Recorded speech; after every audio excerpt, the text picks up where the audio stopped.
My father always told me I was good at finding things.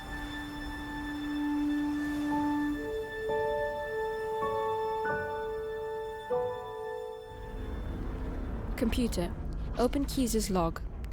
The date is 2954 and I have just travelled from the Terry University of Linguistics. Update.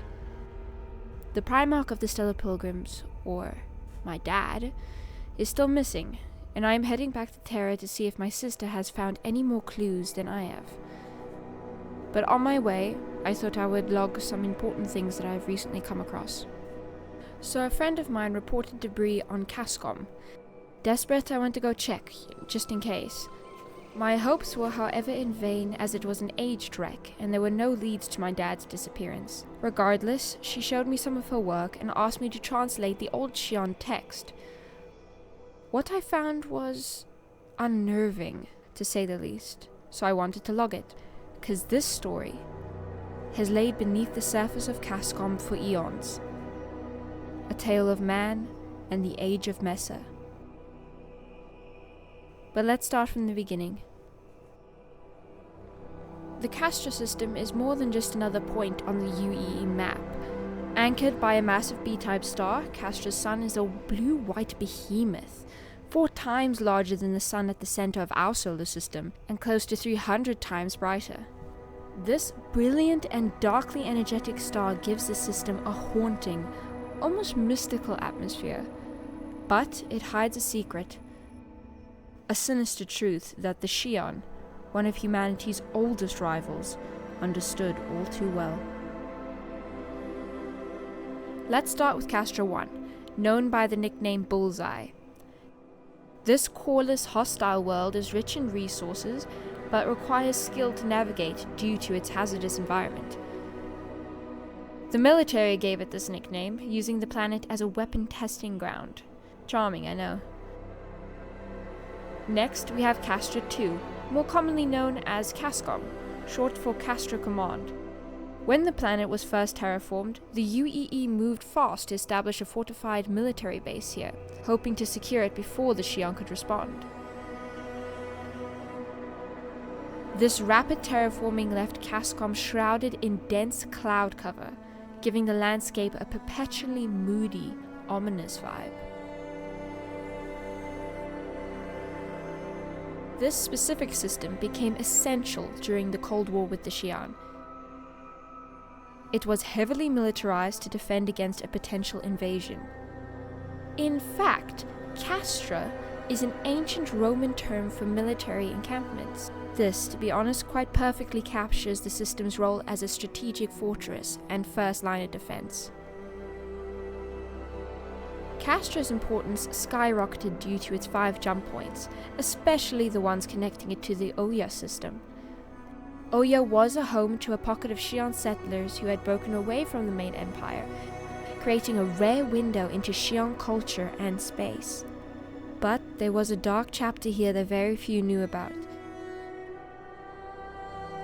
After the Xi'an settlers were discovered in Oya, the UPE, the United Planets of Earth, decided to take drastic measures. Several Xi'an subjects were captured and brought to the Castra for research. At least that's what they called it. The UPE's scientists experimented on the Xi'an, trying to understand what the radiation effects from the B-type star had on them. With these experiments, Mesa V hoped to create a biological weapon as a last resort defense. But these experiments had horrific side effects on the Xi'an subjects. It drove them to a feral state of madness. After Corson Messer V's assassination in 2662, the project ended in tragedy and in secrecy. All records of the tests were purged. There are still rumors that the feral Xi'an prisoners were executed in a remote part of Castra II. But when my friend's survey team found the wreck of the UPE dropship and its logs, over 80 years later that this dark secret was unveiled, it was a miracle she got any information at all from it. No trace of the Xi'an or humans were found, and their fate still remains a mystery to this day, one shrouded in secrecy.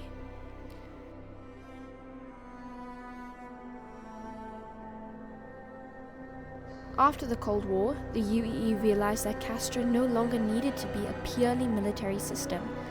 Civilians and businesses were invited in, leading to a strange transition from fortress to hybrid system.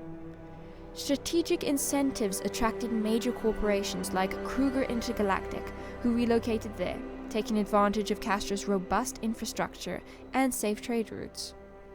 But one of the most iconic locations on Cascom is Sherman, known as the Island in the Sky. It was actually quite pretty. Built atop Mount Olympus, the city actually offers breathtaking views from the planet's cloud cover.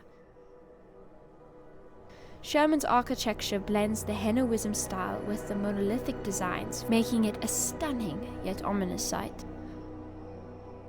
Although it's now a popular tourist destination, Sherman's militaristic roots are never far below the surface, with decommissioned defense structures still visible across the landscape.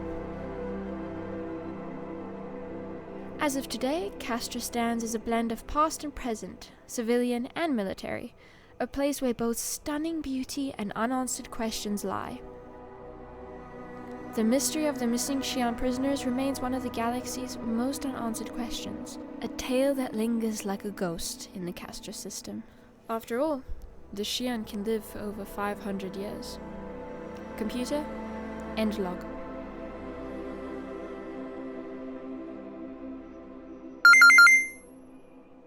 Just leaving you a message to say I will be in Prime. I am busy with errands. I will send you the landing coordinates now.